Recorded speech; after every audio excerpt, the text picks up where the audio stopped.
चिरां जिल्लानि सिङाव थानाय दुनाबारि आवजार ओनसोला गोबाव बोसोर उफ्रा देहा फाहामसालि गैयैनि जाउनाव गोबां दुखु खस्थ सैनो गोनां जायोमोन। लोगोसे गोग्गो देहा फाहामजानायनि गोजानाव थानो गोनां जादोंमोन। बेखौ नुनानैनो दिनै इउपिपिएल सरकारा गोदानै 14 नं चिरां दुवारनि सिङाव थानाय आवजार बाजार साखाथियाव उफ्रा देहा फाहामसालि लुफुंनो अन्थाइ खाम्फा गायसननानै होयो।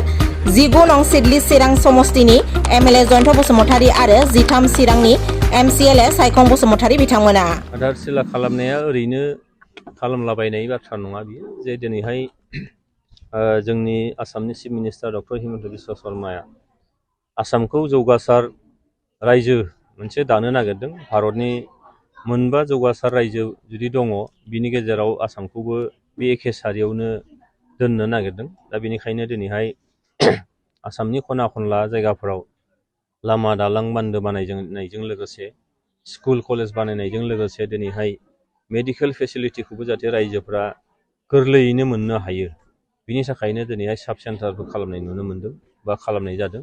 दिनै बे सिडली समस्तिनि सिङावनो नैबे आवजारनि जायगायाव दिनैहाय मोनसे 55 लाख रांनि मोनसे बिल्डिं बेयाव जागोन, जेरावनोखि डक्टर क्वार्टार नार्सनि थानो थाखाय मोनसे क्वार्टार बेयाव थागोन।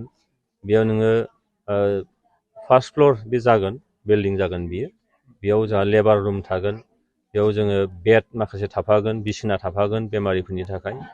आरो बेयाव नोङो गथ'फोरनि जोनोम होनो थाखाय जिखिनि सुजुग सुबिदाफोर बे जिनिसा निस्सय थागोन। दा बेनिखायनो नैबे आसनिया गुबुनफोर आसनिफोर बायदि सिगांफ्राव जेरैहाय न' लुनानै गोग्लैसोनानै थादों निस्सय बेबायदि निस्सय जानाय नङा। खारन आसामखौ जौगासार आसाम दानांगौ जायोब्ला नोगोरारिफ्रा रायजो राजाफ्रा फारफ्रोमबो बिथिंनिफ्राय सुजुग सुबिदाखौ मोननांगोन। आं मिजिं खालामो नैबे सुबिदाखौ नैबे ओनसोलनि रायजो राजाफ्रा फैबाय थानाय समाव निस्सय मोनगोन आरो बेजों जोंनि ओनसोलनि जौगानाया निस्सय जाफुंसारगोन होनना आं सानो। नोंथाङा माबाफोर टारगेट लादों नामा समस्ति हिसाबै नाम्बार 1आव आसामावनो टारगेट दं नामा? बियो आसाम सरकारनिनो टारगेट आरो बेयाव हारसिङै सोरबा एमएलएआ टारगेट निस्सय लानो हाया।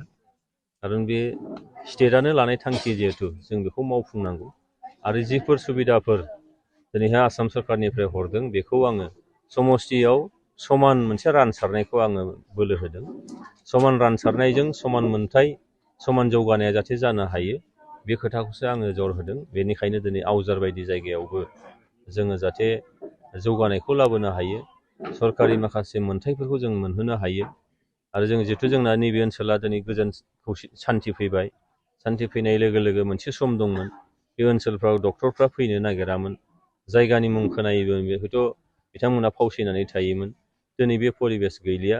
सोरगिदिं दिनैहाय हरनि 9-10 रिंगासिम दिनै गामि खना खनलानि जोंनि हाथाय बाजारफ्रा दिनैहाय सोलिनानै दङ आरो बेजों दिनैहाय बयबो बुजिदों, दिनैहाय बयबो मोनदांनो हादों जे गोजोन फैयोब्ला जौगानाया निस्सय फैयो। आरो जोंनो जेब्लाबो जौगानायखौ नांगौ जायोब्ला गोजोन खौसेथियाबो जोंनो नांगौ। दा बेनिखायनो दिनै बिटिआर सोरखार, आसाम सोरखार, भारत सोरखारा जिफोर आसनिफोर लादों, जिफोर बिथांखिफोर लादों बे बिथांखिखौ दिनैहाय रायजोनि खाथिसिम मोनहैहोनाया जोंनि बिबान। दा बेखायनो बे बिबानखौ रुजुननानै आङो दिनै नैबे आवजारावबो साब सेन्टार मोनसे गायसनदों आरो बे साब सेन्टारा जाहाथे मोजाङैनो फांसनेल जायो बिनि थाखाय दिनैहाय बे आंनिल' बाथ्रा नंला, रायजो राजाफ्राबो निस्सय आवगायबोगोन आंहा फोथायनाय दं।